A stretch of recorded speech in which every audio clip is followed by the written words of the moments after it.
Messieurs, je parlais ce matin de l'accident qui a eu lieu à la faculté de Strasbourg, à Clermont-Ferrand, le 25 novembre 1943. J'ai indiqué au tribunal que je produis sur ces faits un document. Ce document n'a pas été classé dans le livre de documents et je demanderai au tribunal de l'accepter comme un numéro annexe ou comme le dernier document de ce livre, si cela lui convient. Il s'agit d'un rapport de M. Höpfner, doyen de la faculté des lettres, rapport établi à la date du 8 janvier 1946 et transmis par le service d'Alsace et de Lorraine au ministère public français. Je désirerais lire simplement au tribunal, pour ne pas prendre trop de temps, les deux passages qui constituent le texte qui lui a été remis en annexe. Citation. Nous sommes le 25 novembre 1943. Have you got the original document here?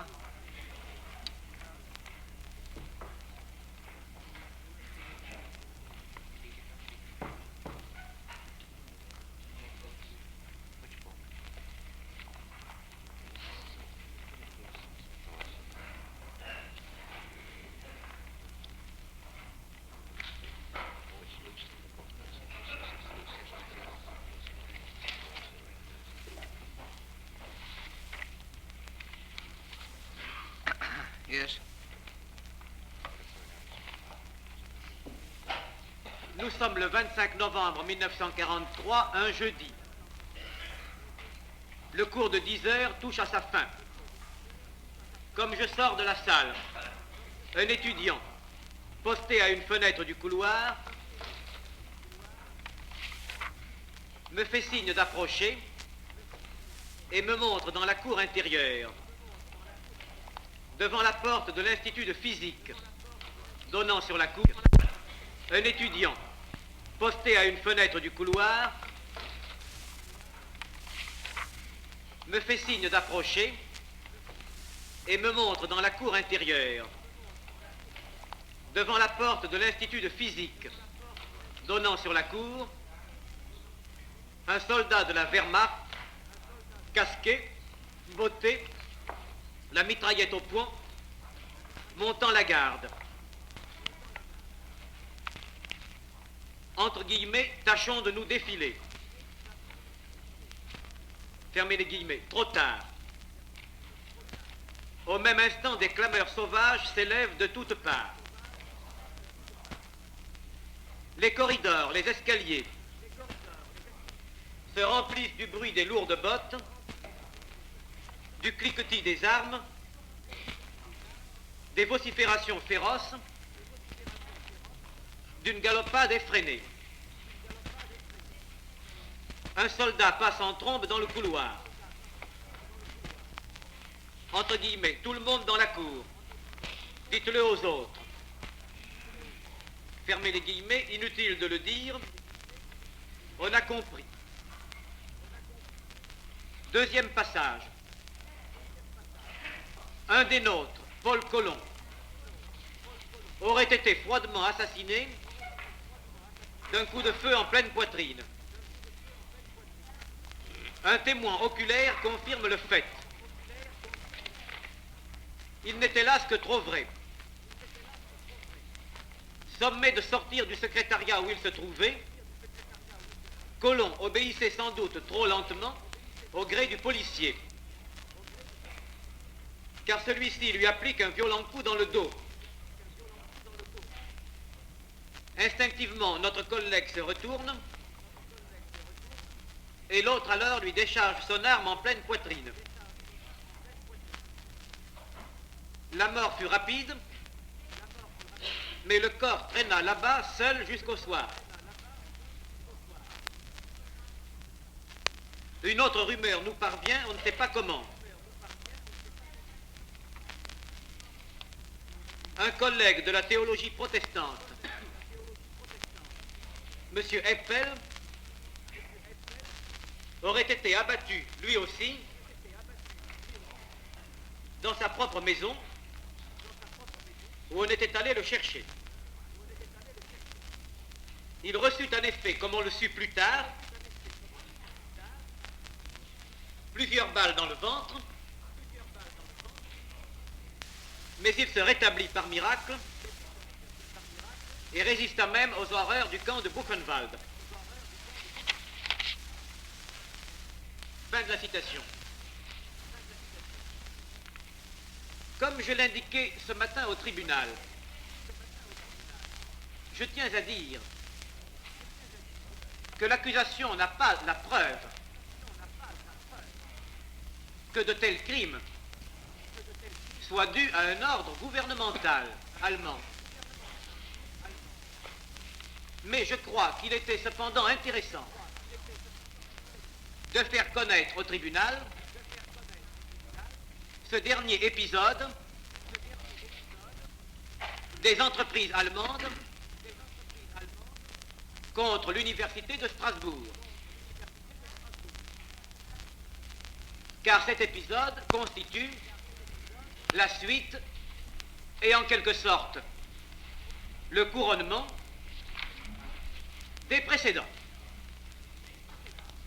Nous avons vu en effet que la procédure allemande commençait d'abord par des procédures régulières,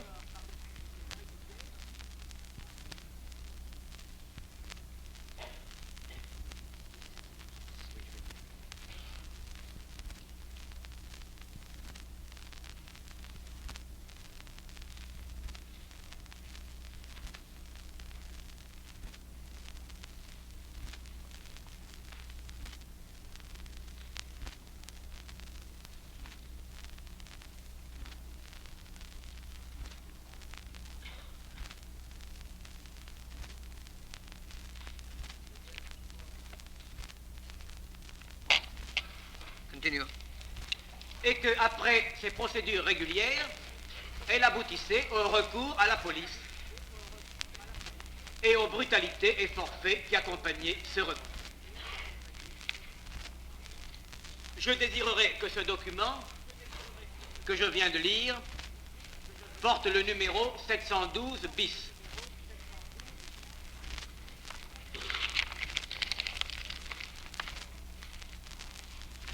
J'en viens à la deuxième partie de ce sujet, qui est l'imposition des normes germaniques. Les dirigeants du Reich ont commencé par organiser une administration proprement allemande. J'ai déjà indiqué tout à l'heure la nomination des Gauleiter comme chef de l'administration civile. Je continue sur ce point en produisant comme document 713 l'ordonnance du 28 août 1940, journal officiel allemand, 1940, page 22, ordonnance intitulée concernant l'introduction du régime allemand en Alsace. Je ne lirai pas cette ordonnance, j'indique seulement qu'elle a pour effet de mettre en vigueur, à partir du 1er octobre 1940, le régime municipal allemand du 30 janvier 1935.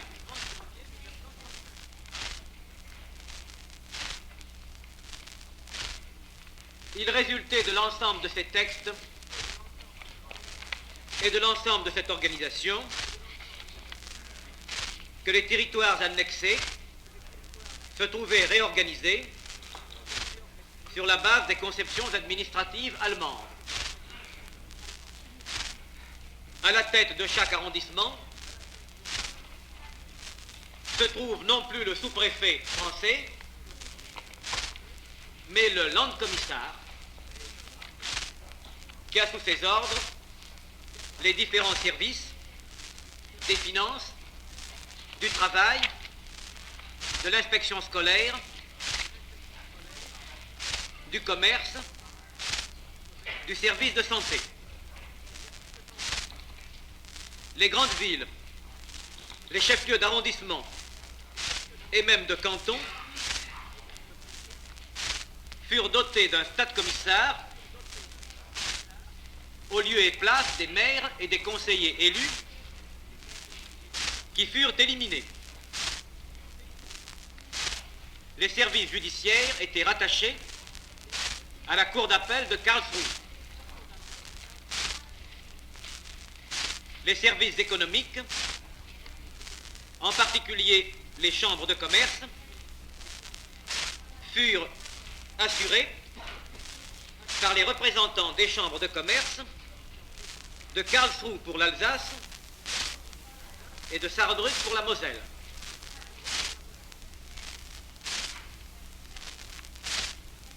Après avoir germanisé les formes de l'activité administrative, les Allemands entreprirent de germaniser le personnel.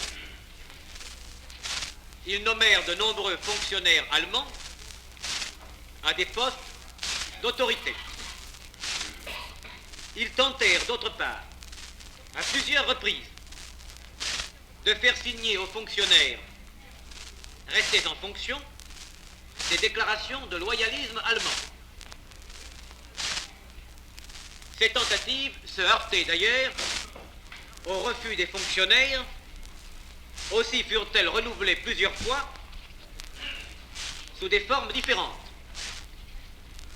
Nous avons retrouvé dans les archives de la Gauleitung de Strasbourg 10 formules différentes de ces déclarations de loyalisme.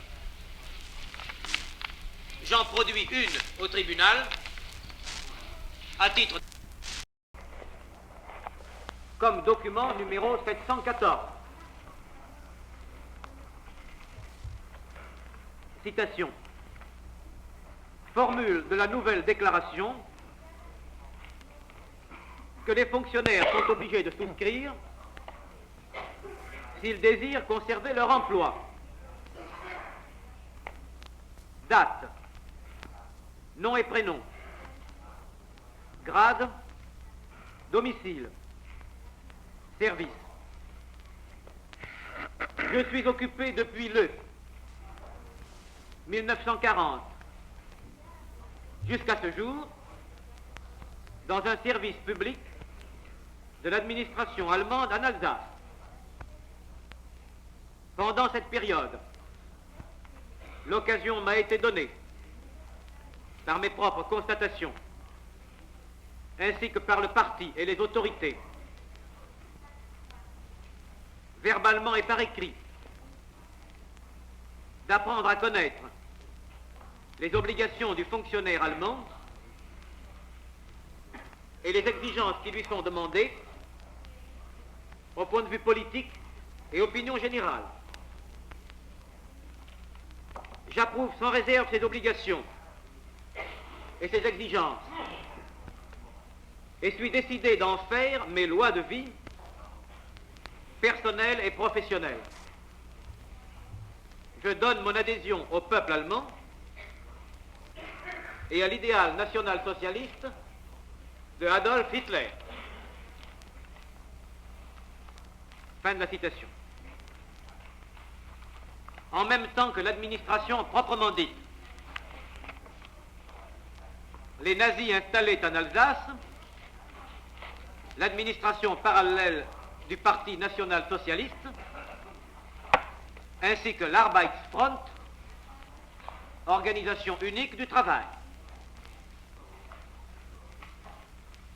La législation allemande sur les devises fut introduite en Alsace le 19 octobre et en Lorraine le 25 octobre 1940. Le marque d'empire devenait désormais moyen de paiement légal dans les territoires annexés. l'organisation judiciaire allemande a été introduite par une série de mesures successives qui ont abouti à l'ordonnance du 30 septembre 1941 concernant la simplification de l'organisation judiciaire en Alsace. Je produis cette ordonnance comme document 715 sans en donner lecture.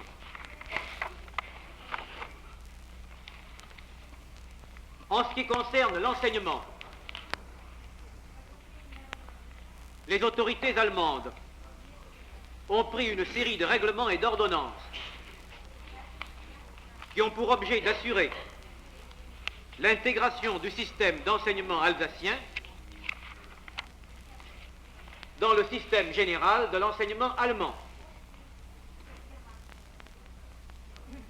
Je désirerais mentionner simplement les dates de ces principaux textes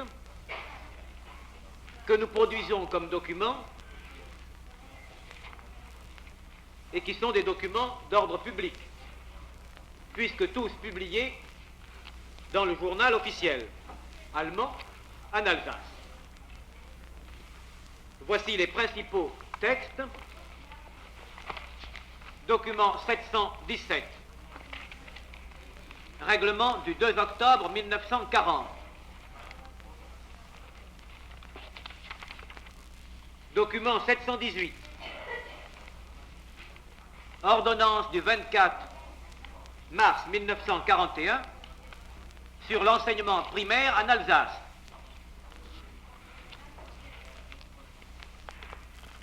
Document 719. Ordonnance du 21 avril 1941 concernant l'allocation de subsides d'éducation en Alsace. Document 720. Ordonnance du 11 juin 1941 sur la scolarité obligatoire en Alsace. Je cite maintenant une série de mesures ordonnant l'introduction en Alsace et en Lorraine du droit civil allemand, du droit pénal allemand et même de la procédure. Je citerai comme la plus importante, à titre de document 721, l'ordonnance du 19 juin 1941 concernant l'application des dispositions de la législation allemande aux Alsaciens. Je désirerais lire le premier paragraphe de l'article 1er parce qu'il indique une notion qui est intéressante. Citation. Article 1er. 1.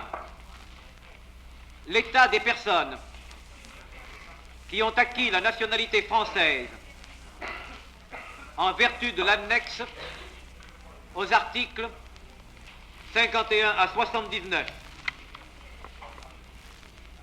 du diktat de Versailles, ainsi que l'état des personnes qui tiennent leur nationalité de celle-ci, notamment en ce qui concerne le statut personnel et le droit de famille, sont régis par la législation en vigueur dans l'Ancien Empire en tant que droit de leur pays d'origine. Dans la mesure où cette législation prévoit l'application des lois du pays d'origine. Fin de la citation. Une ordonnance analogue est intervenue pour la Lorraine. C'est le document 722. Ordonnance du 15 septembre 1941 concernant l'application de la législation allemande en matière de statut personnel et familial en Lorraine. Bulletin officiel allemand, page 817.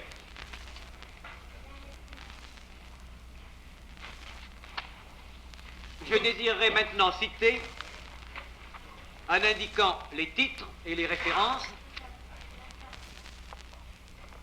les principales mesures intervenues en matière pénale. Document 723. Avis du 14 février 1941. Relatif aux dispositions pénales déclarées applicables en Lorraine en vertu de la section 1 de la deuxième ordonnance concernant certaines mesures transitoires dans le domaine de la justice. Document 724. Ordonnance du 29 octobre 1941 relative à l'introduction en Alsace de la législation allemande de procédure pénale et d'autres lois pénales.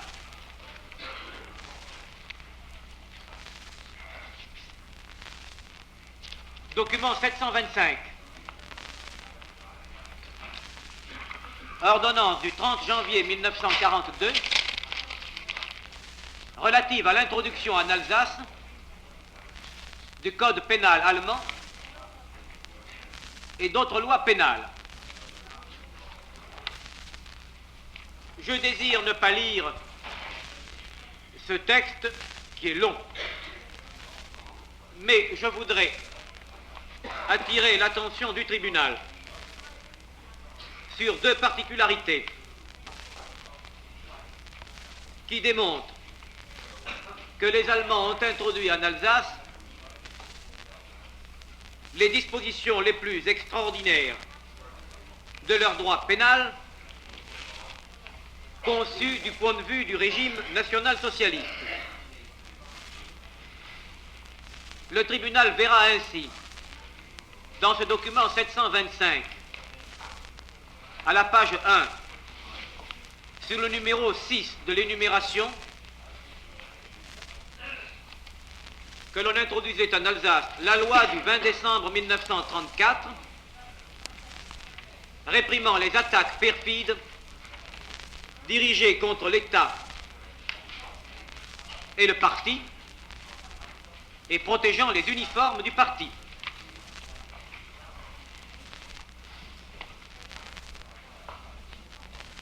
Et sous le numéro 11 de l'énumération,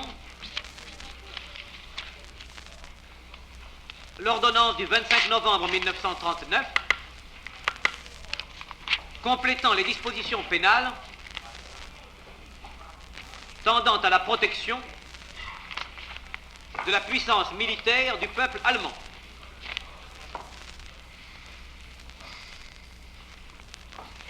En ce qui concerne les libertés publiques, les Allemands ont supprimé dès le début le droit d'association et ils ont prononcé la dissolution de toutes les associations.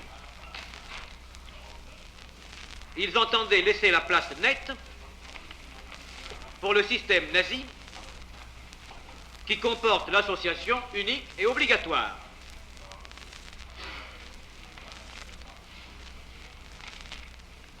Je citerai de la même façon les numéros de mes documents avec les titres de ces textes qui sont publics. Document 726. Règlement du 16 août 1940 portant dissolution d'associations de jeunesse en Alsace. Document 727. Règlement du 22 août 1940, instituant un commissaire conservateur pour les associations en Lorraine. Document 728. Règlement du 3 septembre 1940 portant dissolution des syndicats d'instituteurs. Document... pardon. Je signale à ce sujet, à propos de ce document 728, que le dernier article prévoit une exception en faveur de l'organisme appelé Union des instituteurs nationales socialistes.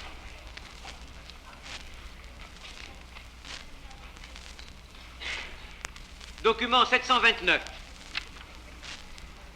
Règlement du 3 septembre 1940 portant dissolution de sociétés de gymnastique et d'associations sportives en Alsace. Je désirerais lire l'article 4 de ce document 729. Citation. Mon commissaire à la culture physique prendra à l'égard des autres sociétés de gymnastique et associations sportives en Alsace toutes dispositions nécessaires en vue de leur intégration dans l'Union nationale socialiste de l'Empire pour la culture physique.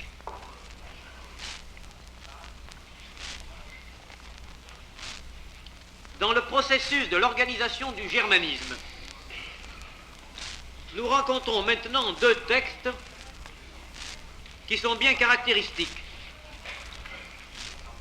et qui formeront les documents 730 et 731. Document 730, je lis simplement le titre, il est suffisamment caractéristique. Ordonnance du 7 février 1942 relative à la création d'un office de recherche généalogique du Rhin supérieur. Document 731. Également le titre. Règlement du 17 février 1942 concernant la création d'un service du mandataire du commissaire d'Empire pour l'affermissement du germanisme.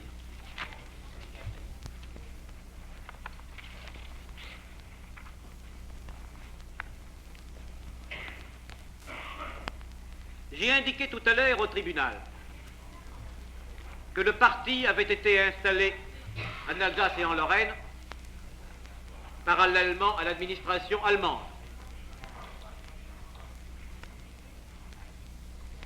Je vais produire sur ce sujet le document numéro 732, qui est une note confidentielle du Parti national socialiste ouvrier allemand du pays de Bade, daté à Strasbourg du 5 mars 1942. Ce document fait également partie de la série retrouvée aux archives de la Gauleitung de Strasbourg. Il porte comme en tête direction du GO, office d'organisation du GO, bureau auxiliaire de Strasbourg. S'il plaît au tribunal, je lirai le début de ce document. Évaluation des adhésions possibles au parti, à ses subdivisions et aux groupements s'y rattachant en Alsace. Dans le cadre de l'action 19 juin,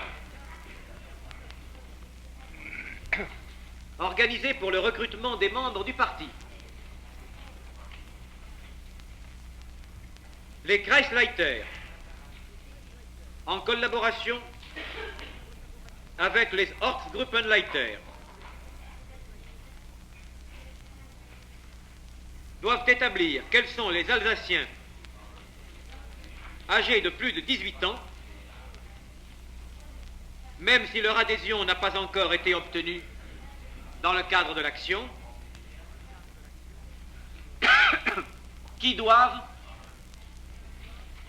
le mot « qui » a été omis dans le texte, qui doivent être considérés comme membres futurs du parti, de ses subdivisions et des groupements s'y rattachant.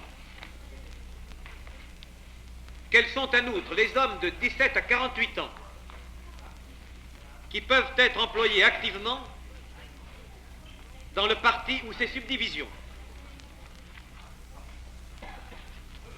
Ces estimations doivent également comprendre, afin que nous puissions obtenir une vue d'ensemble numérique, les personnes déjà inscrites au parti, à l'Opfering, c'est l'organisation de collecte pour le parti, à ses subdivisions et groupements affiliés. Les Kreisleiter peuvent faire appel à la collaboration des Kreisorganisationsleiter. Ce sont les directeurs organisateurs d'arrondissement,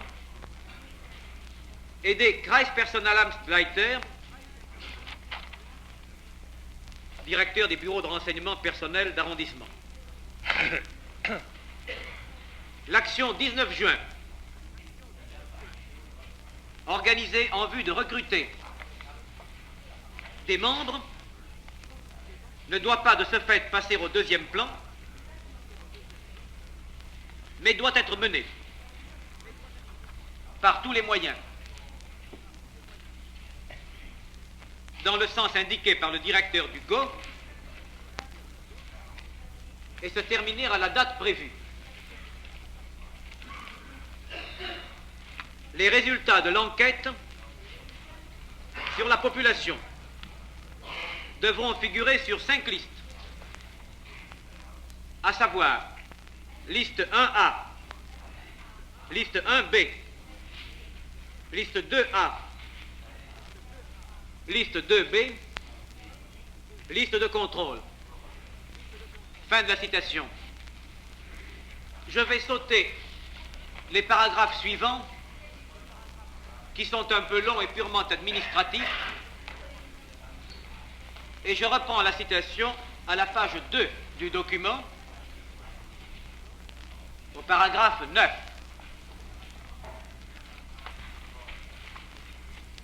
Le but du mouvement national socialiste étant de placer tous les Allemands dans une organisation nationale socialiste afin de pouvoir influencer et les conduire dans le sens du mouvement, il faudra faire figurer sur les listes 1A et B, 2A et B, 90% de la population. Et sur la liste de contrôle, uniquement ceux qui seront jugés indignes d'appartenir à une organisation conduite ou patronnée par le parti, à savoir les personnes de race inférieure ou germanophone. Fin de la citation. Je vais aborder maintenant les deux questions les plus graves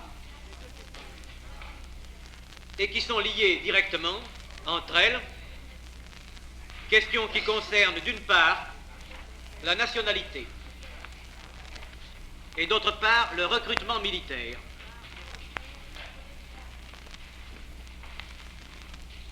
La politique allemande en matière de nationalité révèle un certain flottement Et ce flottement est en rapport avec la politique allemande en matière de recrutement militaire. En effet, les dirigeants allemands paraissent avoir été sollicités par deux tendances contradictoires. L'une de ces tendances est de conférer très largement la nationalité allemande. Et ceci afin d'imposer d'une façon correspondante l'obligation de servir dans l'armée. L'autre tendance est de ne conférer la nationalité qu'avec discernement. Dans cette thèse, il est considéré que d'abord la nationalité est un honneur et qu'à l'égard des personnes qui ne la possédaient pas initialement, elle constitue dans quelque mesure une récompense. D'autre part, la nationalité donne à celui qui la possède une certaine qualité particulière. Elle en fait, malgré l'abolition de toute démocratie, un certain élément d'influence dans la communauté allemande. Elle ne doit donc être accordée qu'à des personnes qui présentent des garanties à ce point de vue. Des garanties de loyalisme, et nous savons que dans la conception allemande, le loyalisme n'est pas seulement un choix de l'esprit, mais qu'il est inhérent à l'appréciation des données physiques selon les expressions bien connues du sang, de la souche, de la race. Telles sont donc les deux tendances opposées de la politique allemande de nationalité. Voici comment elle se développe. Pendant une première période, jusqu'au mois d'août 1942, le Reich ne ressent pas encore des besoins d'effectifs aussi grands que ceux qui existeront par la suite. On diffère donc l'institution d'un recrutement obligatoire.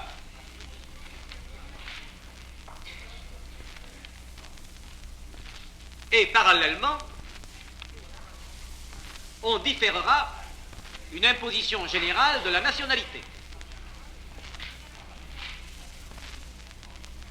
Pendant cette première période, les nazis, ne faisant pas de recrutement obligatoire, font simplement appel à des engagements volontaires. Ils s'efforcent d'ailleurs de multiplier ces engagements volontaires par toutes sortes de séductions et de pressions. Je n'entrerai pas dans le détail de ces procédés allemands au sujet des engagements volontaires. Je désirerais simplement indiquer à titre d'exemple ce qui fera l'objet du document 733.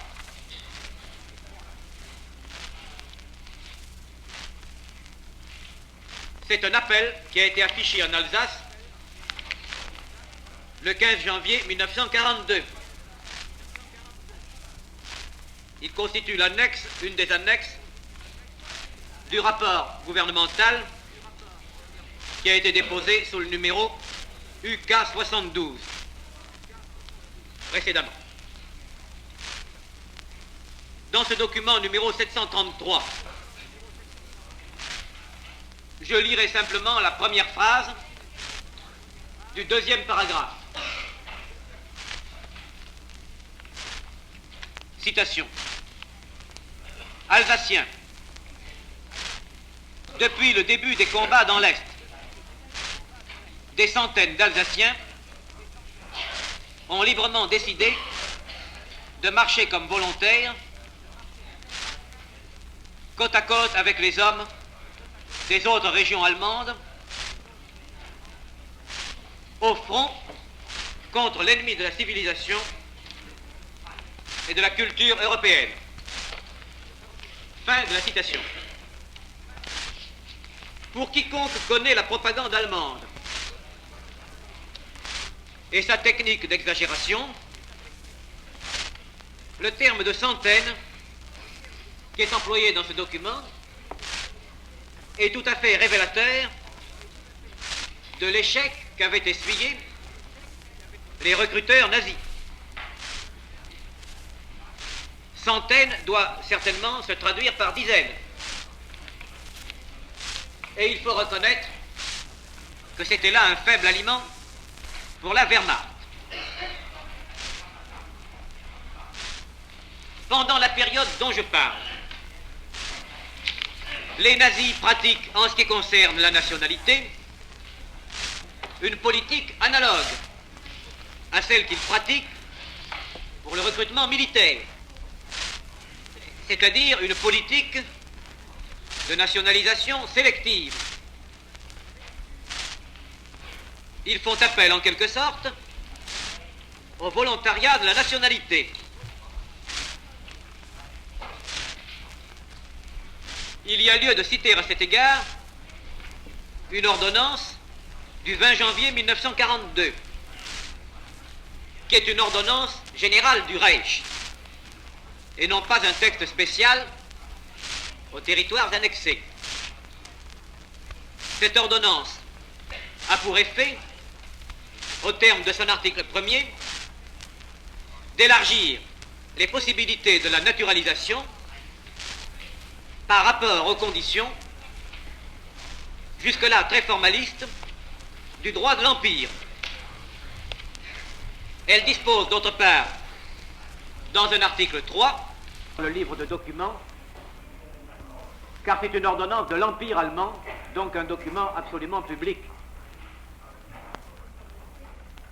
Le ministre d'Empire de l'Intérieur peut octroyer la nationalité allemande par voie de règlement général à des catégories d'étrangers établis sur un territoire placé sous la puissance souveraine de l'Allemagne ou originaires d'un tel territoire.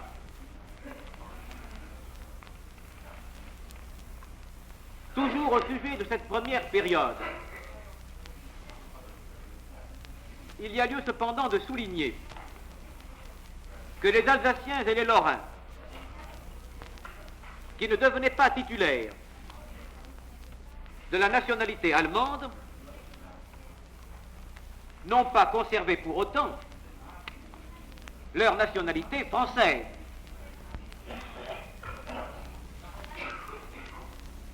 Ils sont tous considérés comme sujets allemands. Ils sont qualifiés dans les documents de l'époque comme membres de la communauté allemande, Volksdeutsch.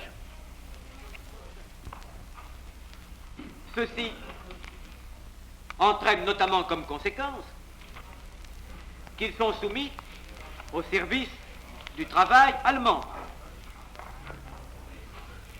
Je produis à ce sujet le document 734. Règlement du 27 août 1942 sur le service militaire obligatoire et sur le service national du travail en Alsace.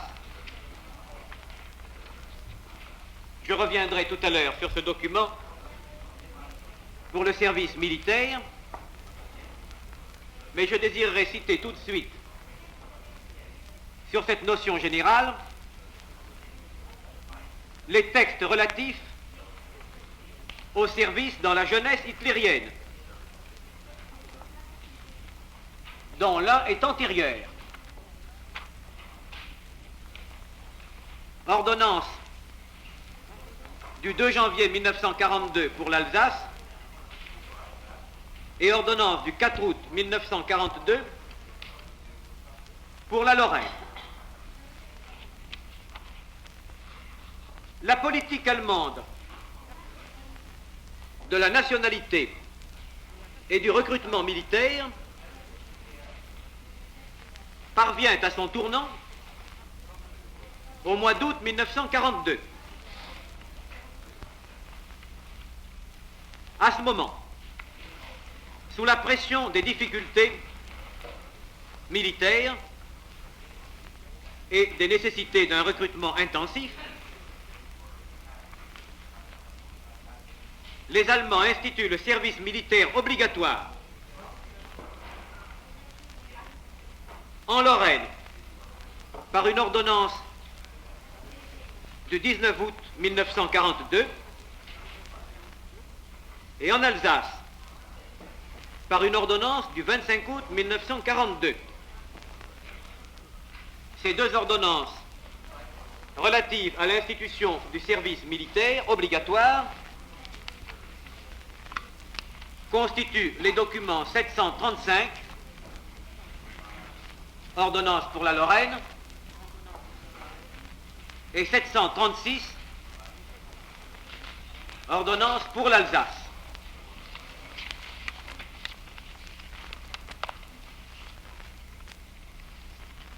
Concomitamment à ces dispositions pour le service militaire,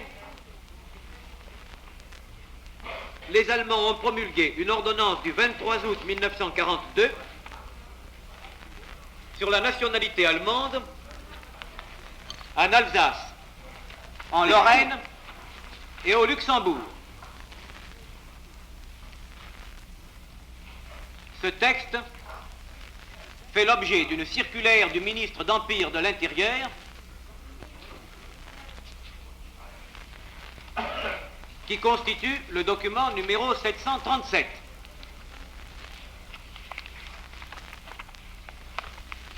Je désirerais simplement résumer pour le tribunal les dispositions de ces différents textes dont la lecture serait longue. Ces dispositions sont les suivantes. La nationalité allemande est acquise de plein droit pour les Alsaciens, les Lorrains et les Luxembourgeois dans les cas suivants. Premièrement, lorsqu'ils ont été ou seront appelés à servir dans les forces armées du Reich ou dans les formations armées SS. Deuxièmement, lorsqu'ils sont reconnus comme s'étant comportés en bons Allemands.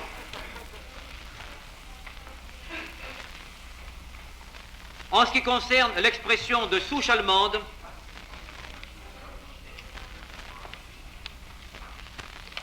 qui est employée par ces textes, il s'agit des Alsaciens et des Lorrains qui sont ou bien devenus français par le traité de Versailles, ou bien devenus français par la suite, à condition qu'ils aient été auparavant ressortissants allemands, ou à condition qu'ils aient transféré leur domicile d'Alsace ou de Lorraine sur le territoire du Reich après le 1er septembre 1939. Et enfin, sont également considérés comme de souche allemande les enfants, petits-enfants et époux des précédentes catégories de personnes. En dernier lieu, il était prévu que les Alsaciens, les Lorrains et les Luxembourgeois qui n'acquéraient pas la nationalité allemande d'une façon absolue pourraient l'obtenir à titre révocable.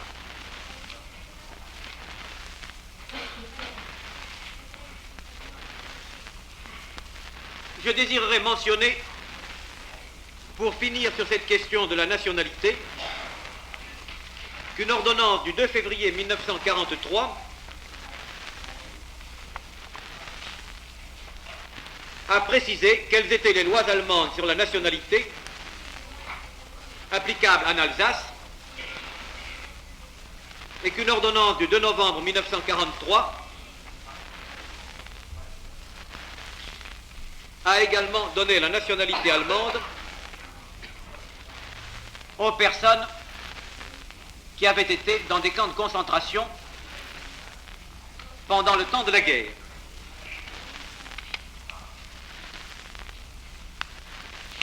Il résulte des textes allemands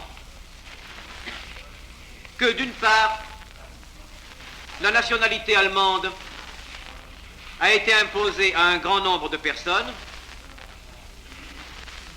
et d'autre part, que les Alsaciens et les Lorrains,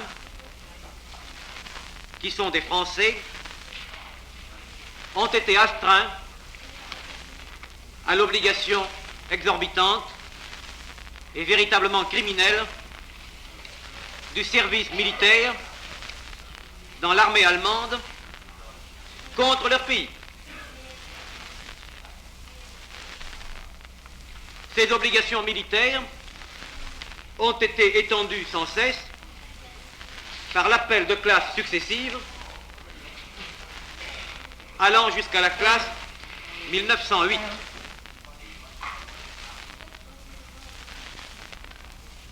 Ces exigences allemandes ont provoqué une protestation solennelle du Comité national français qui représentait à Londres l'autorité publique française libre. Je désirerais lire au tribunal le texte de cette protestation qui est daté du 16 septembre 1942 et qui forme le document 739. Je lirai simplement les 3 paragraphes de la protestation officielle qui constituent le début de ce document. Document du service de l'information de Londres. Après avoir en pleine guerre proclamé l'annexion de l'Alsace et de la Lorraine, chassé et dépouillé un grand nombre d'habitants, pris des mesures les plus rigoureuses de germanisation, le Reich contraint maintenant les Alsaciens et les Lorrains, déclarés allemands par lui, à servir dans les armées allemandes contre leurs propres compatriotes et contre les alliés de la France. Le Comité national, défenseur de l'intégrité et de l'unité de la France, et gardien des principes du droit des gens, proteste à la face du monde civilisé contre ces nouveaux attentats commis au mépris des conventions internationales, contre la volonté de populations ardemment attachées à la France. Il proclame inviolable le droit des Alsaciens et des Lorrains de rester membres de la famille française. Cette protestation ne put être ignorée des Allemands, car elle fut à diverses reprises lue et commentée à la radiodiffusion par le commissaire national français à la justice, monsieur le professeur René Cassin.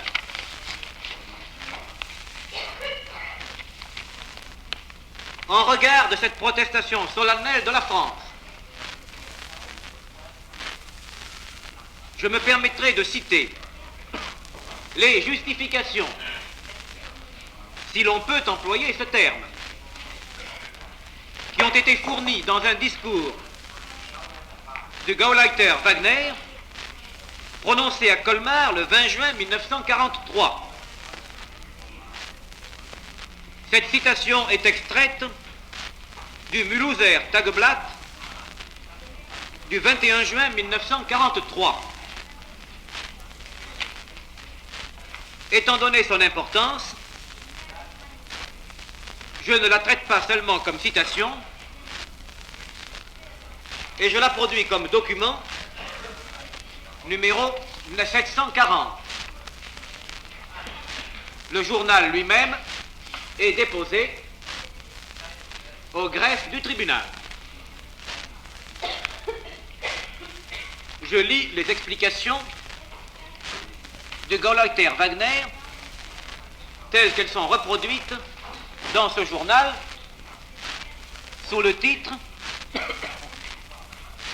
Discours du Gauleiter Wagner, sous le titre L'Alsace ne fera pas bande à part.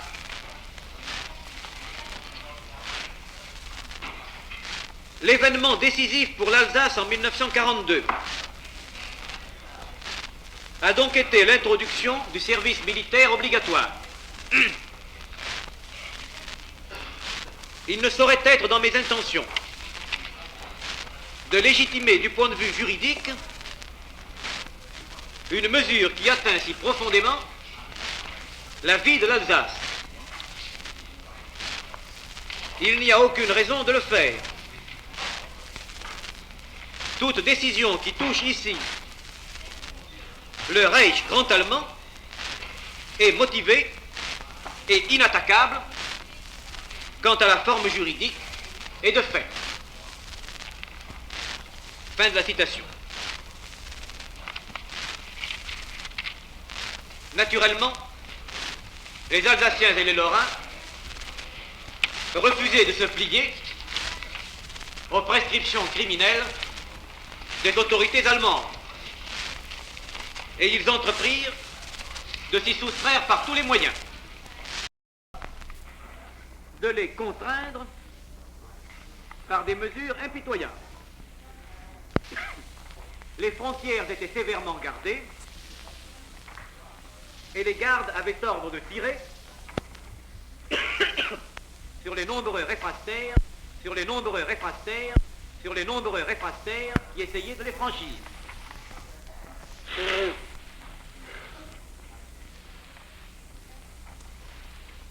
Je désirerais citer à ce sujet une phrase d'un article de journal, qui est un article des dernières nouvelles de Strasbourg, du 28 août 1942. C'est le document 741. Cet article relate la mort d'un réfractaire tué dans ces conditions. Et il se termine par la phrase suivante, dernière phrase, citation: « Nous insistons tout particulièrement sur le fait que l'essai de franchir illégalement la frontière est une tentative de suicide. » Fin de la citation. Naturellement, les peines judiciaires ont été appliquées avec beaucoup de sévérité et dans un grand nombre de cas. Je n'ai pas pensé que je doive apporter au tribunal toute l'énumération de ces cas, ce qui serait trop long, et je désirerais simplement insister sur les notions de principe qui ont gouverné cette répression. Je citerai en premier lieu un document qui est tout à fait caractéristique de la conception que l'administration allemande se fait de la justice et de l'indépendance du pouvoir judiciaire. Ce sera le document numéro 742. Il fait partie de la série des documents découverts dans les archives de la Gauleitun. C'est un message télétype daté de Strasbourg le 8 juin 1944 et adressé par le Gauleiter Wagner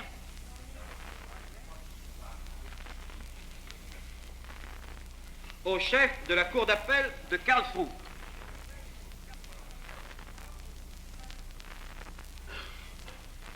Il est en date du 8 juin 1944.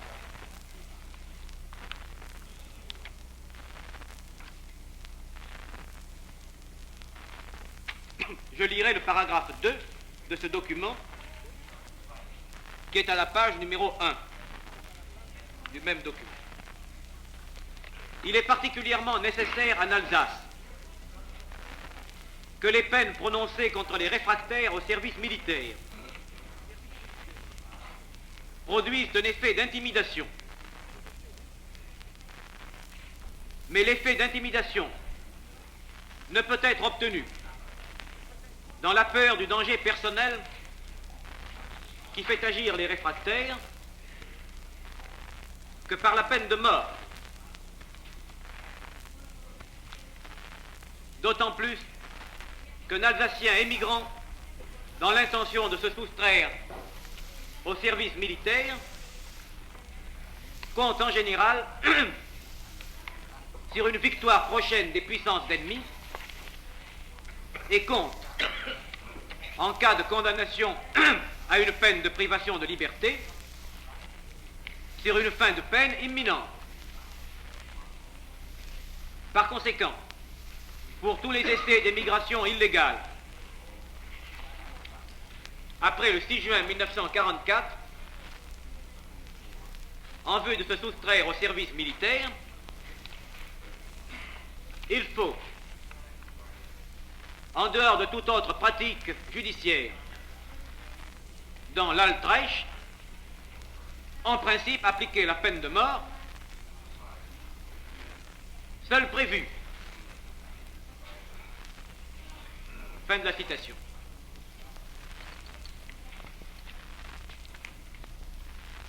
Mais je vais indiquer immédiatement que la considération du risque personnel, que ce fût celui d'être tué à la frontière ou celui d'être condamné à mort, ne pouvait pas être suffisante pour faire accepter par les Alsaciens et par les Lorrains l'obligation. Aussi, les nazis ont-ils recouru à la seule menace qui pouvait avoir de l'efficacité. C'est la menace des représailles contre les familles.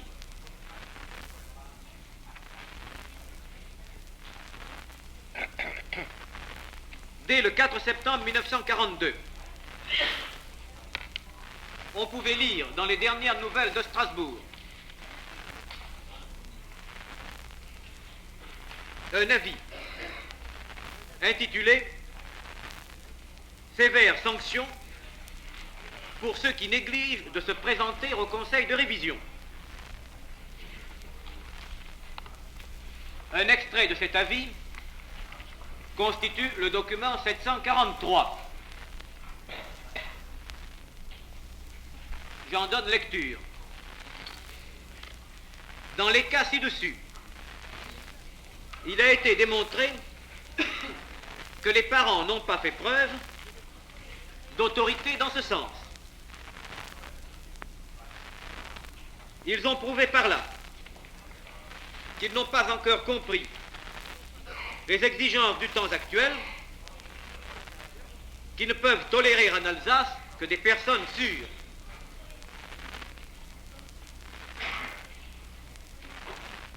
Les parents des jeunes gens susnommés seront donc déportés sous peu dans l'Altreich afin d'acquérir à nouveau, dans un milieu de nationaux socialistes, une attitude conforme à l'esprit allemand. Fin de la citation. Ainsi, la déportation des familles était prescrite, non pas même pour punir une insoumission définitive, mais déjà pour sanctionner le défaut de présentation au Conseil de révision. Afin d'éviter des lectures répétées, je présenterai maintenant au tribunal à titre de document numéro 744. L'ordonnance du 1er octobre 1943 tendant à la répression de l'insoumission aux obligations militaires. Bulletin officiel de 1943, page 152. Je lis les deux premiers articles. Citation, article 1er. Le chef de l'administration civile en Alsace peut interdire le séjour en Alsace aux déserteurs et aux personnes qui se soustraient aux obligations militaires ou à celles du service du travail obligatoire, ainsi qu'aux membres de leur famille. Cette interdiction de séjour entraîne, pour les personnes de souche allemande qui en sont frappées, leur transplantation sur le territoire de l'Empire par les soins du délégué et du chef des SS de l'Empire, commissaire d'Empire pour l'affermissement du germanisme. Les mesures intéressant les biens, saisies, indemnités, etc., sont régies par l'ordonnance du 2 février 1943 concernant le régime des biens des personnes de souche allemande transplantées d'Alsace sur le territoire de l'Empire. 2. Indépendamment des mesures qui précèdent, des poursuites pénales peuvent être intentées pour infraction aux dispositions des lois pénales. What did German origin mean exactly? What did German origin mean? How far did it go? Le terme de souche allemande, s'applique, comme je l'ai indiqué à propos d'un texte précédent, aux catégories de personnes qui sont dans les conditions suivantes. Il s'agit en premier lieu des personnes qui étaient en Alsace et Lorraine avant le traité de Versailles et qui sont devenues françaises par ce traité.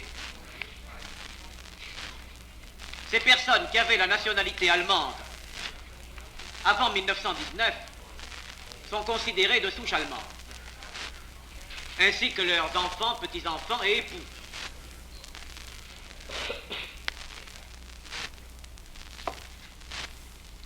Il s'agit de la grande majorité de la population des 3 départements.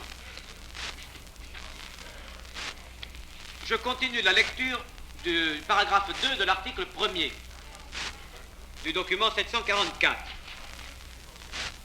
Indépendamment des mesures qui précèdent, des poursuites pénales peuvent être intentées pour infraction aux dispositions des lois pénales.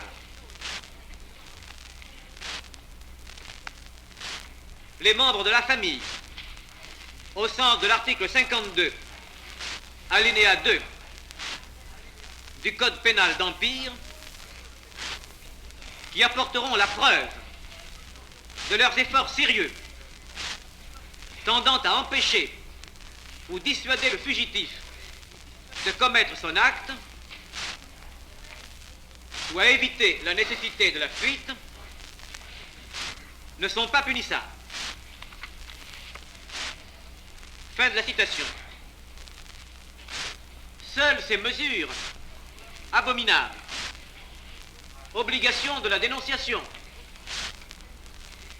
sanctions atteignant les familles, ont permis aux autorités allemandes de réaliser l'enrôlement des Alsaciens et des Lorrains, enrôlement qui eut pour beaucoup d'entre eux des conséquences fatales et qui fut pour tous une épreuve particulièrement tragique. Je dois enfin indiquer, pour terminer cette partie, que les Allemands ont procédé à la mobilisation des femmes pour le travail de guerre. Je produis comme document 745 l'ordonnance du 26 janvier 1942 complétant l'organisation de guerre du service national du travail pour la jeunesse féminine de Lorraine.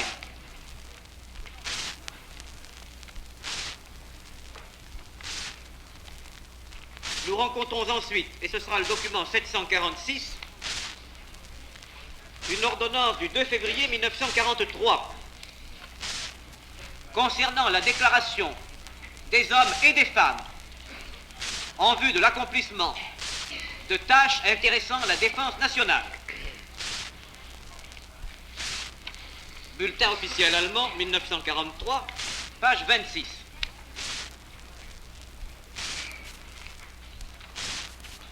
Cette ordonnance est relative à l'Alsace. La suivante, document 747, est relative à la Lorraine. C'est une ordonnance du 8 février 1943 concernant la déclaration des hommes et des femmes pour des tâches concernant l'organisation du travail.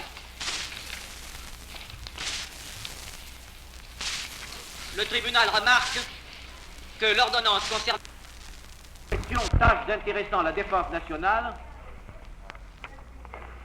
alors que celle concernant la Lorraine parle simplement des tâches concernant l'organisation du travail.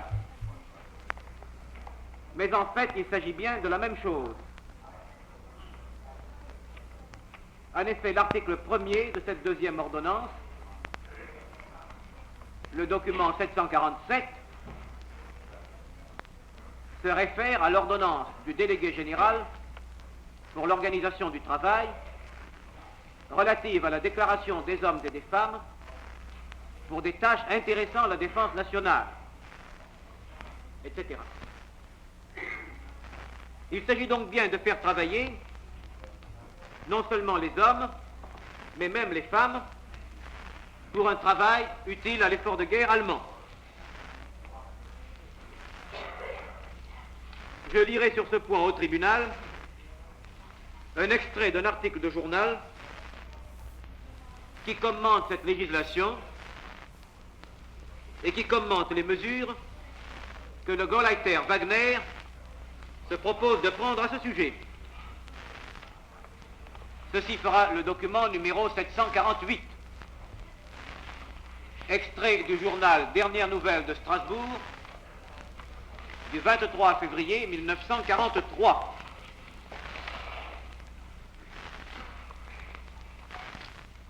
Dans son discours de Karlsruhe, le Gauleiter de mobiliser l'Alsace et que les autorités s'abstiendraient de toute chinoiserie bureaucratique. Les offices de travail de l'Alsace ont déjà invité la première catégorie de jeunes filles mobilisables à remplir les formulaires d'enrôlement. Voici un second passage du même article. En principe, toutes les femmes qui jusqu'à présent n'ont travaillé que chez elles, qui n'ont eu à s'occuper que de leur mari et n'avaient pas d'autres parents, travailleront toute la journée.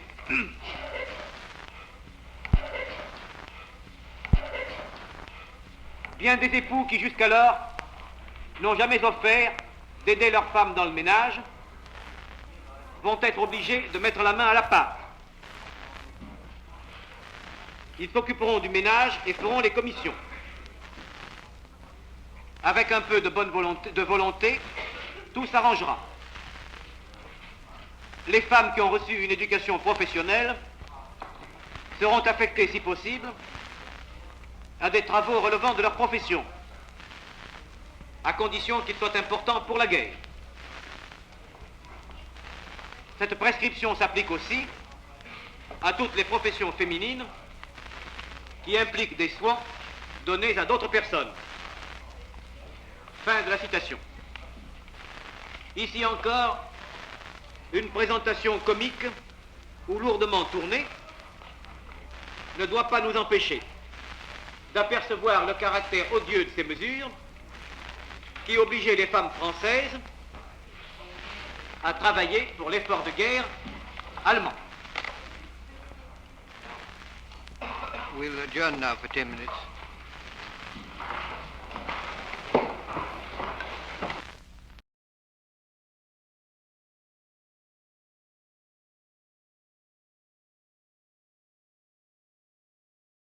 Monsieur le Président, dois-je comprendre que le témoin n'aura pas besoin de rester plus longtemps à la disposition du tribunal? Il pourra rentrer chez lui. Certainly.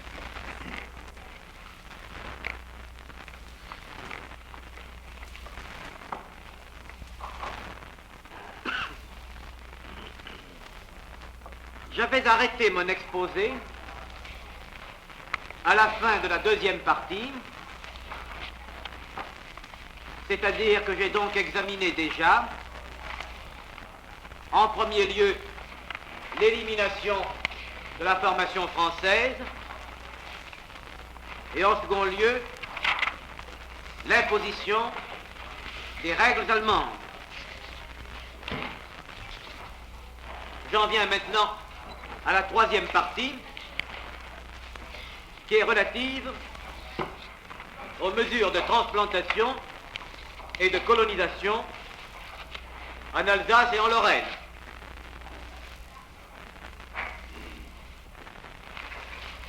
Les autorités allemandes ont en effet appliqué dans ces départements annexés leur méthode caractéristique de transportation de population. Il se trouve que, comme j'ai fait entendre tout à l'heure, plutôt que je ne comptais le faire, le témoin du Luxembourg, le tribunal est déjà informé de l'aspect que prenaient ces mesures de transplantation dans des territoires annexés. La situation que je vais indiquer pour l'Alsace et pour la Lorraine est en effet analogue à la situation qui a existé pour le Grand-Duché de Luxembourg.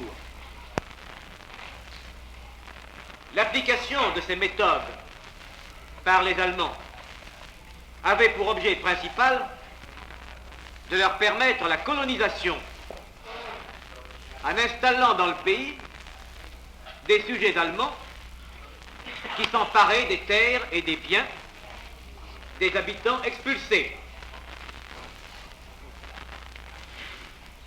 Un second avantage était d'ailleurs l'élimination des éléments qui étaient jugés particulièrement difficiles à assimiler. Je désirerais citer à ce propos, ce sera le document 749, ce que déclarait le Gauleiter Wagner dans un discours à Saverne, que je cite d'après les dernières nouvelles de Strasbourg, du 15 décembre 1942. Citation. Aujourd'hui, il faut se décider. En un temps de lutte suprême pour la nation, de la nation, lutte à laquelle vous aussi devez prendre part, je ne peux dire à celui qui déclare « Je suis français » qu'une seule chose, pour le camp. En Allemagne, il n'y a de place que pour les Allemands. Fin de la citation. Dès le début, les Allemands ont procédé d'abord à des expulsions individuelles ou par petits groupes, concernant notamment des Israélites et des membres de l'enseignement. D'autre part, il résulte du document que j'ai déjà cité ce matin, sous le numéro 701, et qui était la première protestation général de la délégation française, en date déjà du 3 septembre 1940, il résultait de ce texte que j'ai déjà lu que les Allemands n'autorisaient les Alsaciens et les Lorrains à réintégrer leur foyer que s'ils se reconnaissaient de souche allemande. Or, le tribunal comprend que ces restrictions mises au retour de réfugiés équivalaient au même résultat que des expulsions. Les expulsions massives ont commencé en septembre 1940. Je produis maintenant à ce sujet le document 750. C'est encore une note de la délégation française d'armistice prélevée d'après le dossier de la Haute Cour de justice. Je lis ce document au paragraphe 2. Depuis lors, il a été porté à la connaissance du gouvernement français que les autorités allemandes procèdent à des expulsions massives de familles établies dans les 3 départements de l'Est. Quotidiennement, des citoyens français contraints d'abandonner sur place tous leurs biens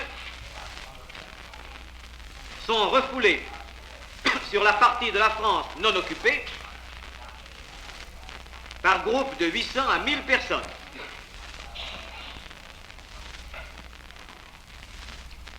Fin de la citation. Nous ne sommes encore qu'au 19 septembre. Le 3 novembre, les Allemands entreprirent une action systématique d'expulsion à l'égard de la population de la Moselle. Cette action fut accomplie avec perfidie.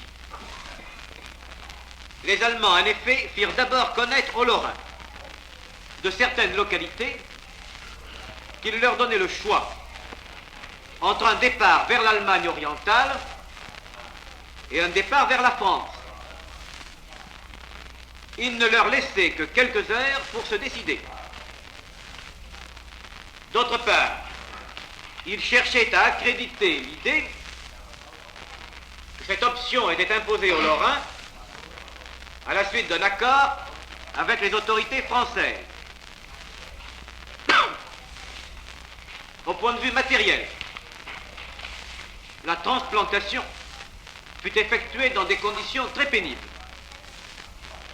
Les Lorrains ne purent en effet emporter qu'un très petit nombre d'effets personnels et qu'une somme de 2000 francs, 1000 francs pour les enfants. À la date du 18 novembre, 4 trains de Lorrains arrachés à leur foyer avaient été ainsi dirigés sur Lyon. L'arrivée en France non occupée de ces Lorrains si gravement éprouvés fut cependant l'occasion pour eux de manifester noblement leurs sentiments patriotiques. Sur l'ensemble des faits que je viens d'exposer, je présente au tribunal le document 751, qui est une note de protestation de la délégation française sous la signature du général Doyen, datée du 18 novembre 1940.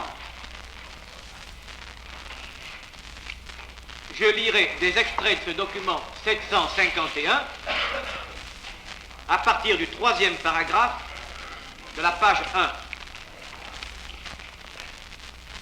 La France se trouve placée en présence d'un acte de force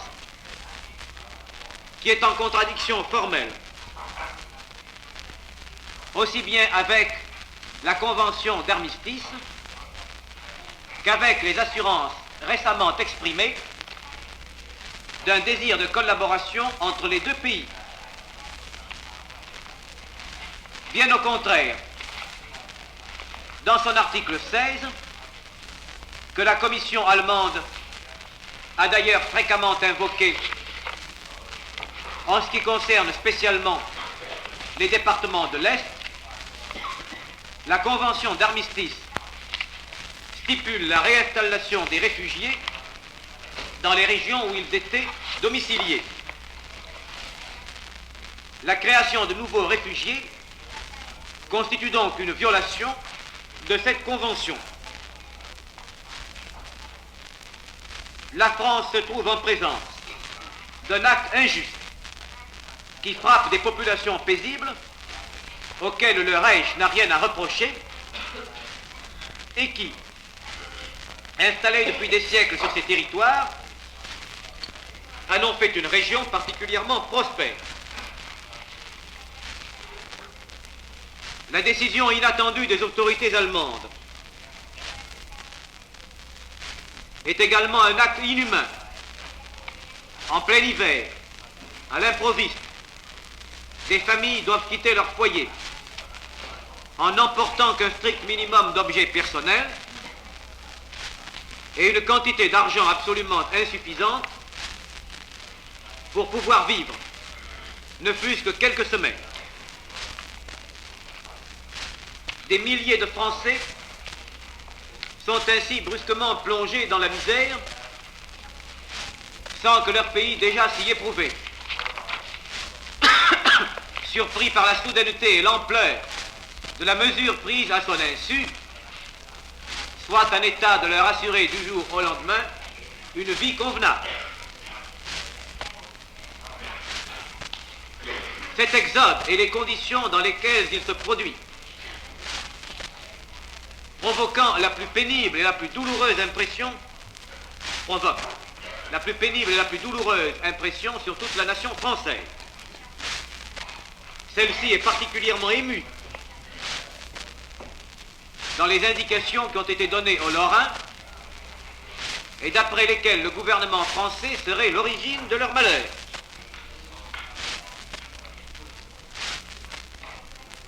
C'est en effet ce que tente à faire croire le texte apposé dans certains villages dont la population a été appelée à choisir entre le départ vers l'est de l'Allemagne.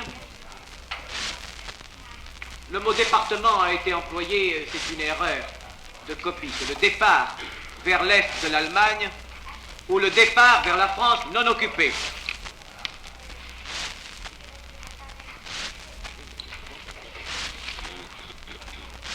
La note ajoute, entre parenthèses, affiche dans le texte ci-joint, mais nous n'avons pas nous-mêmes le texte de cette affiche. C'est également ce que tendait à laisser supposer l'affirmation que ces populations avaient été incitées à solliciter elles-mêmes leur départ à la suite d'appels lancés par la radiodiffusion de Bordeaux. En admettant même que ces appels aient eu lieu, il convient de faire remarquer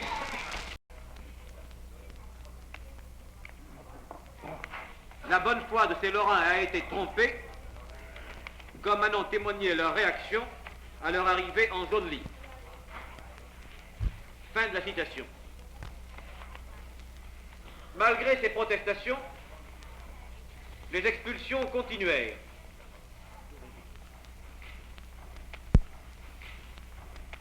Elles atteignirent un chiffre total d'environ 70 000 personnes. Elles se doublèrent des déportations d'Alsaciens et de Lorrains dans l'Allemagne de l'Est et dans la Pologne. Il s'agissait alors de déportations destinées à créer la terreur et qui atteignaient notamment les familles des hommes qui avaient décidé, à bon droit, de se soustraire aux exigences allemandes concernant le travail et le service militaire.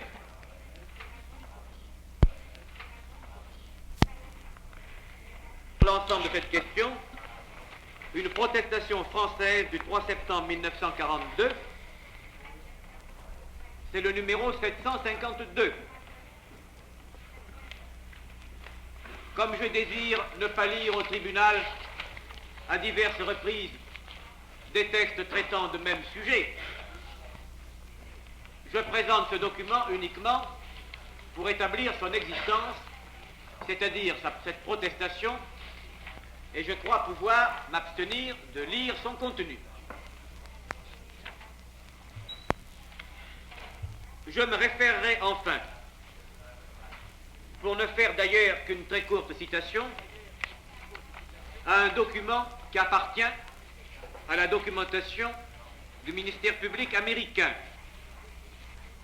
C'est un document qui porte le numéro américain R114 et qui est d'une conférence tenue entre plusieurs fonctionnaires SS au sujet de la Direction générale pour le traitement des Alsaciens déportés. Je précise que ce document a déjà été produit par mes collègues américains sous le numéro 314. USA, je lui avais donné le numéro français également 753. Je désire simplement lire dans ce document un paragraphe qui peut servir de complément pour la physionomie que j'ai donnée à ces affaires de déportation. Je précise que ce texte, ces phrases, n'avaient pas été lues à votre audience. La phrase que je cite se trouve à la page 2 du document. À la fin de cette page 2, commence un paragraphe avec la lettre D. Les personnes suivantes sont inscrites pour une déportation ultérieure. Ceci est la citation. Membres de groupe parlant patois. Le Gauleiter ne désire garder dans ces zones patoisantes que les personnes qui adhèrent au germanisme dans leurs coutumes, leur langage et leur attitude générale d'après les cas prévus dans les paragraphes A à D ci-dessus.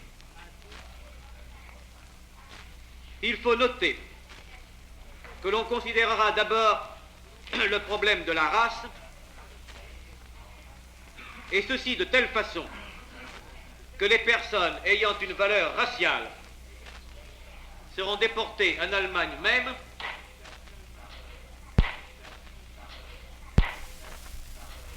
et les personnes de race inférieure déportées en France. Fin de la citation.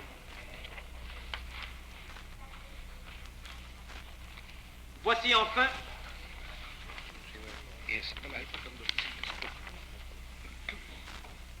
à titre de citation,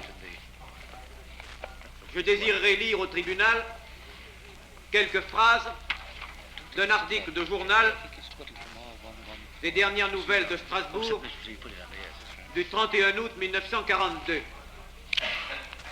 Il s'agit ici d'une simple citation, il ne s'agit pas d'un document. Voici la citation de cet article de journal.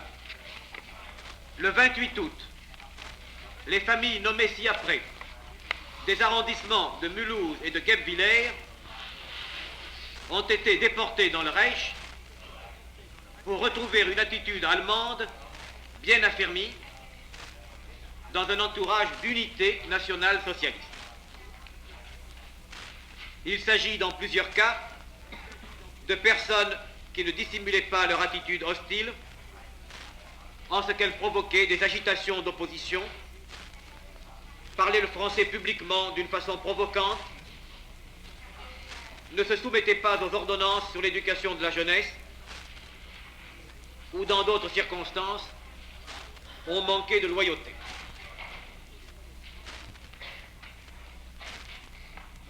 Je désire maintenant indiquer au tribunal que ces déportations ou transplantation avait comme conséquence la spoliation des biens.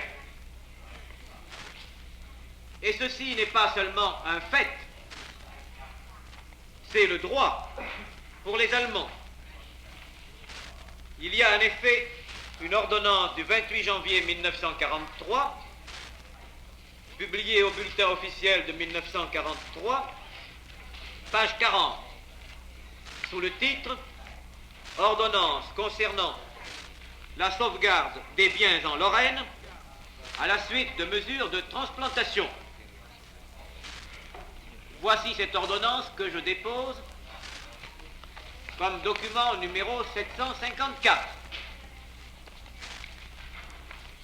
Je désirerais lire l'article 1er et le premier paragraphe de l'article 2. Déjà, je pense que le titre est lui-même très parlant. Citation. Article 1er.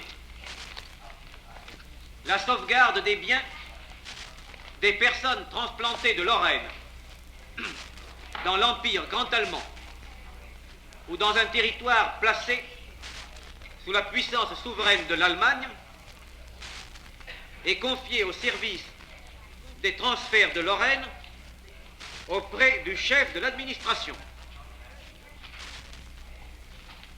Article 2. Ce service a qualité pour mettre sous bonne garde les biens des Lorrains transplantés, pour les administrer et, en tant que l'ordre en aura été donné, à réaliser. Fin de la citation. Cette ordonnance présente donc quelques scrupules de forme. Il s'agit de sauvegarder. Mais nous savons déjà ce que veut dire ce terme de sauvegarder dans la terminologie nationale-socialiste. Nous avons déjà vu ce que c'était que la sauvegarde pour les œuvres d'art et pour les biens des Juifs. Ici même, nous sommes expressément prévenus que sauvegarder donne le droit de réaliser. D'autres textes sont encore plus nets. Voici le document numéro 755. C'est l'ordonnance du 6 novembre 1940 relative à la déclaration des biens ennemis du peuple et de l'Empire en Lorraine. Et je produirai également le document 756 sur le même sujet, qui est le règlement du 13 juillet 1940 concernant les biens ennemis du peuple et de l'Empire en Alsace. Ces deux textes, dont l'un est relatif à l'Alsace et l'autre à la Lorraine, permettent la saisie et la confiscation des biens qui sont qualifiés comme biens ennemis. Maintenant, pour nous rendre compte de l'étendue de cette notion des biens qualifiés de biens ennemis, je lirai le document 756 à l'article 2. Citation. Sont considérés comme biens ennemis du peuple et de l'Empire les objets et droits de toute nature, sans égard aux conditions de propriété, qui sont utilisés pour ou destinés à des menées hostiles au peuple et à l'Empire. Ces prescriptions s'appliquent à tout le patrimoine. Deux points. Petit a. De tous les partis politiques, ainsi que celui des organisations secondaires et complémentaires en dépendant. Petit b. des loges et associations similaires. Petit c, des juifs. Petit d, des Français ayant acquis des biens en Alsace depuis le 11 novembre 1918. Petit t, le chef du département de l'administration et de la police décidera quels sont, en sus des biens précités, les patrimoines devant être également considérés comme des biens ennemis du peuple et de l'Empire. Il décidera de même des cas douteux. Fin de la citation. Nous voyons donc que malgré le titre, il ne s'agit pas ici des mesures de séquestre de biens ennemis que l'on prend dans tous les pays dans le cadre du droit de la guerre. Il s'agit d'abord de mesures de confiscation définitive. Et d'autre part, ces mesures s'appliquent, à des biens de nombreux qui ne sont nullement des ressortissants ennemis. Nous voyons également ici le pouvoir tout à fait arbitraire qui est laissé à l'administration.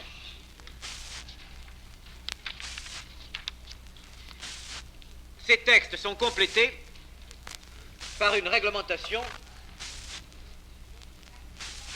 extrêmement abondante.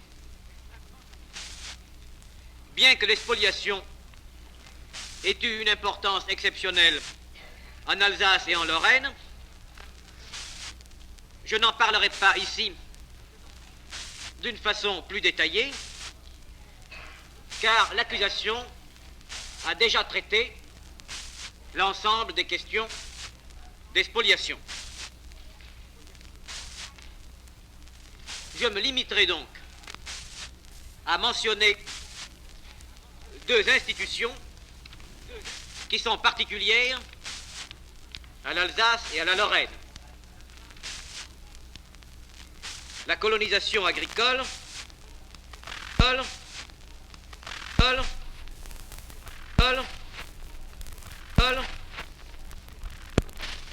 et d'autre part,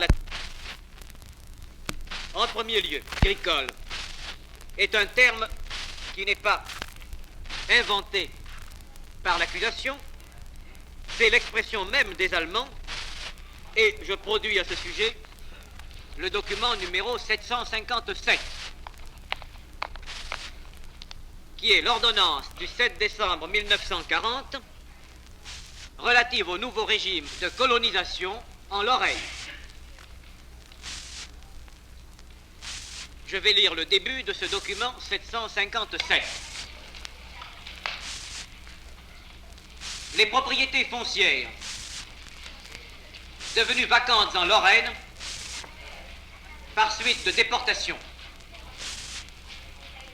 devront servir principalement à la reconstitution d'une paysannerie allemande et aux besoins des logements de la colonisation intérieure. Des personnes déportées de Lorraine seront saisies et confisquées au profit du chef de l'administration civile.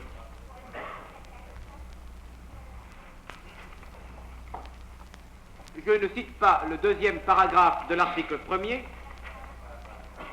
et je cite l'article 2. Les propriétés agricoles ou forestières saisies en vertu de l'ordonnance concernant les biens ennemis du peuple et de l'Empire en Lorraine sont confisquées et en tant que de besoin compris dans le programme méthodique d'organisation de la région. Article 3. En dehors des cas prévus aux articles 1 et 2, et suivant les besoins d'autres propriétés, d'autres propriétés foncières pourront être comprises dans le programme de la réorganisation méthodique moyennant une compensation appropriée. Le chef de l'administration civile et les services désignés par lui décideront de l'importance et de la nature de la compensation, tout recours judiciaire de l'intéressé exclu.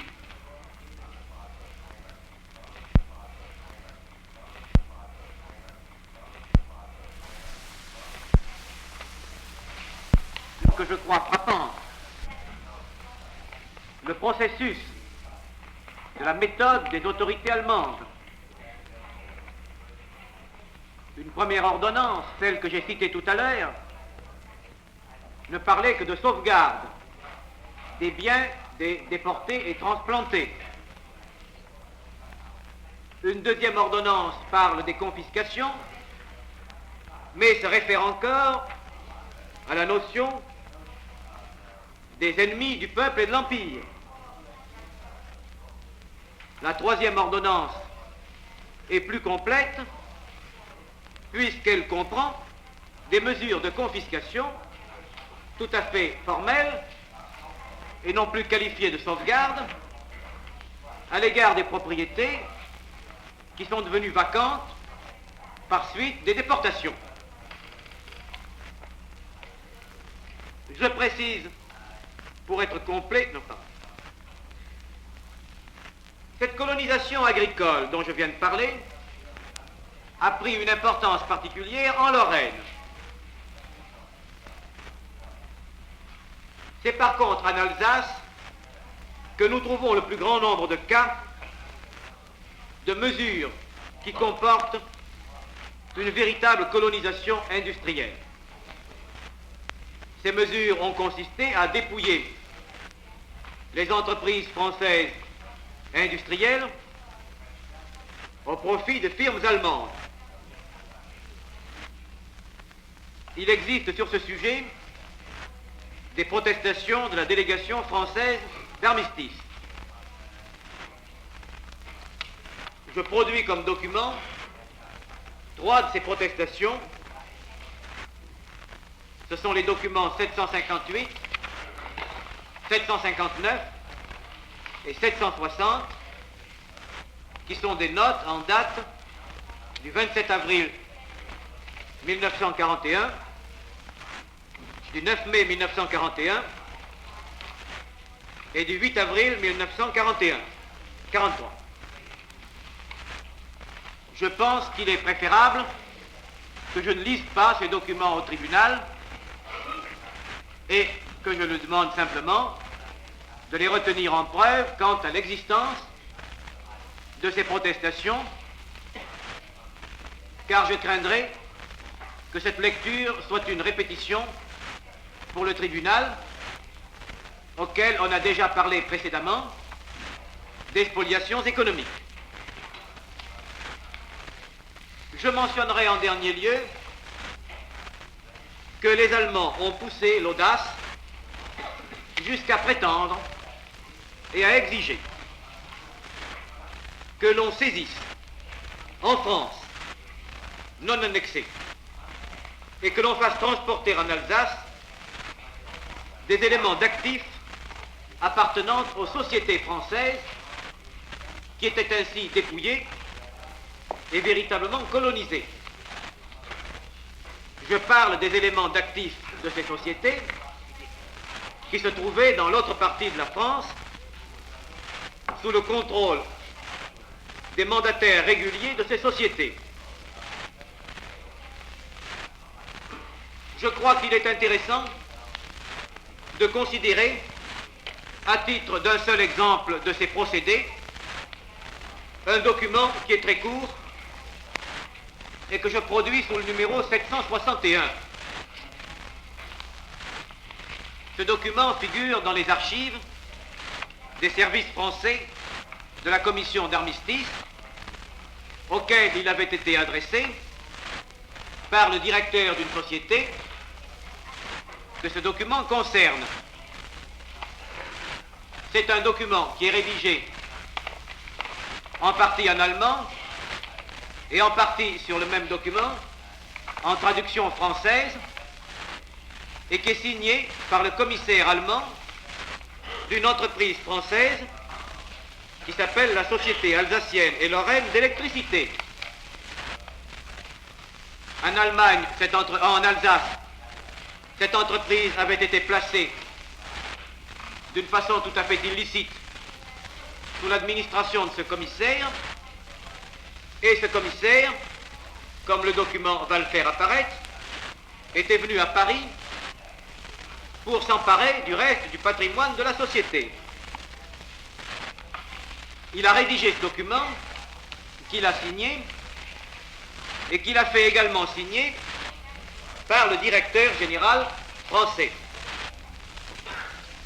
Ce document est intéressant comme montrant l'insolence des procédés allemands et leur conception si particulière du droit. Citation. Aujourd'hui, le sous-signé m'a donné l'ordre qu'en avenir, c'est strictement défendu pour moi de faire des actions de droit concernant les biens de l'ancienne Société alsacienne et lorraine d'électricité. Si je ferai quelque chose contre cet ordre, je sais que ça sera puni. Paris, le 10 mars 1941, signé Hucka, FP commissaire, signé Garnier. Cette colonisation économique allemande dans les régions annexées devait servir d'expérience pour l'application des mêmes méthodes à une échelle plus étendue. Il sera produit plus tard au tribunal à ce sujet un document sur une tentative de colonisation dans le département français des Ardennes. Sur ce régime de l'annexion par les Allemands de l'Alsace et de la Lorraine, beaucoup d'autres circonstances pourraient être exposées et je pourrais présenter beaucoup d'autres documents en ne retenant même que les circonstances et les documents qui sont utiles du point de vue de notre accusation. J'ai désiré me limiter, afin d'économiser le temps du tribunal et de répondre aux nécessités de ce procès où tant d'événements se trouvent évoqués. Je me suis donc contenté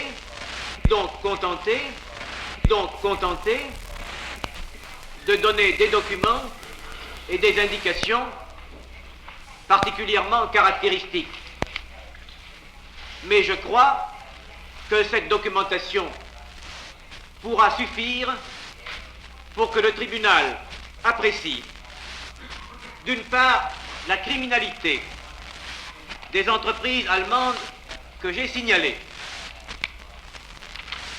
Criminalité qui est particulièrement caractéristique, notamment sur le sujet de l'enrôlement militaire, qui est un crime de droit commun ayant entraîné des morts. Et en même temps que cette criminalité, le tribunal peut, je pense, apprécier aussi les souffrances très graves qui ont été subies pendant 5 ans par les populations de ces provinces françaises qui ont déjà été très éprouvées au cours de l'histoire. J'ai fourni quelques détails qui ont pu paraître plaisants ou ridicules, et je l'ai fait parce que je pense qu'il est désirable que l'on imagine cette oppression de l'administration allemande dans toutes les circonstances de la vie même privée, cette oppression générale qui constituait une entreprise d'anéantissement et de nuit qui s'est étendue en premier lieu de la façon la plus complète sur les départements et sur les pays annexés. Je pense que le tribunal désirera peut-être que je ne commence que demain mon exposé suivant qui aura trait au Grand-Duché de Luxembourg.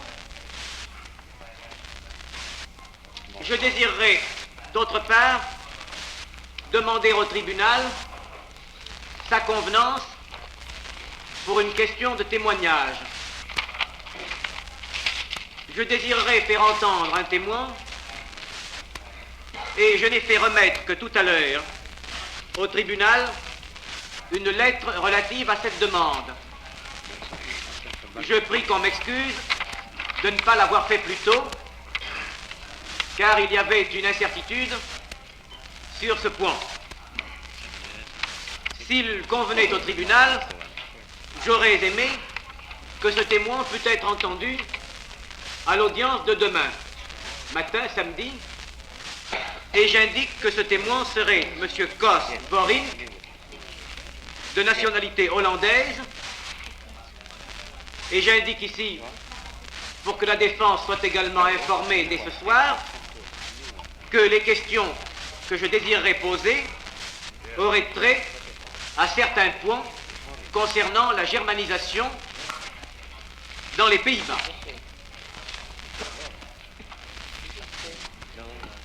And you wish to call him tomorrow? Si cela convient au tribunal,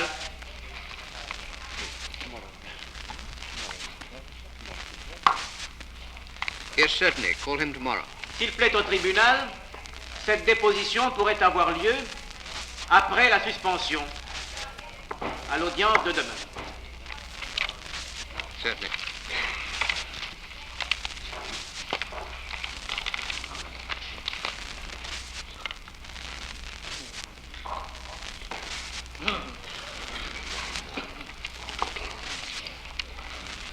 Herr Präsident, Dr. Steinbarger, Seyß-Inquart. Ich möchte den Prozess nicht verzögern, aber ich glaube, es ist im Interesse der Rechtsfindung, wenn ich bitte, den holländischen Zeugen nicht morgen, sondern erst Montag zu vernehmen, da anzunehmen ist, dass der erkrankte Angeklagte Seyß-Inquart bereits am Montag im Gerichtssaal anwesend sein dürfte.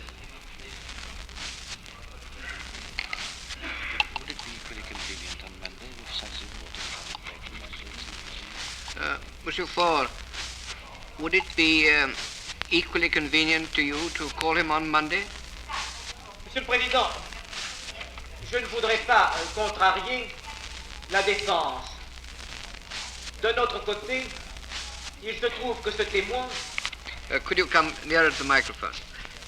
aurait désiré pouvoir repartir de Nuremberg assez rapidement.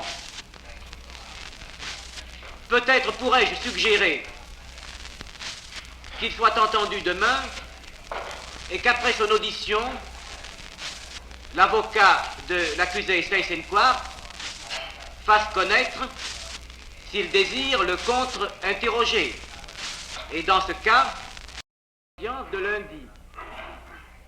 Si au contraire, après avoir vu de quoi il s'agit, l'honorable défenseur estime qu'il n'y a pas de contre-interrogatoire, alors il n'y aura pas eu d'importance à ce que l'accusé Seyß-Inquart soit absent. Mais naturellement, je suivrai la convenance du tribunal.